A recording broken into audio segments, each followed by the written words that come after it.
லூக்கா 22ஆம் அதிகாரம் 40ஆம் வசனம். நீங்கள் சோதனைக்குட்படாதபடிக்கு ஜெபம் பண்ணுங்கள் என்று சொல்லி.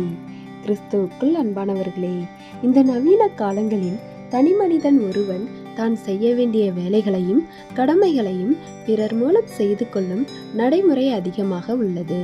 அதே போல தேவனை விசுவாசிக்கின்ற பலரும் தங்களுடைய தேவைகளுக்கு தாங்களே ஜெபிக்காமல் ஜெபிக்கும் பொறுப்பை தெய்வ ஊழியர்களிடம் கொடுத்து விடுகின்றனர்.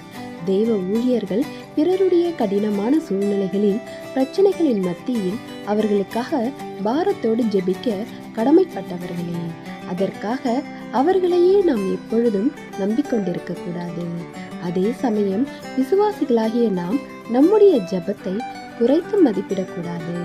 விசுவாசம் என்பது மற்றவர்களுடைய ஜெபங்களின் மீது நம்பிக்கை வைப்பதல்ல, நம்முடைய ஜெபங்களில் நம்பிக்கை வைப்பது என்பதை புரிந்து நாம் சோதனைக்குட்படாதபடிக்கு ஜெபிக்கின்றவர்களாக இருக்க வேண்டும்.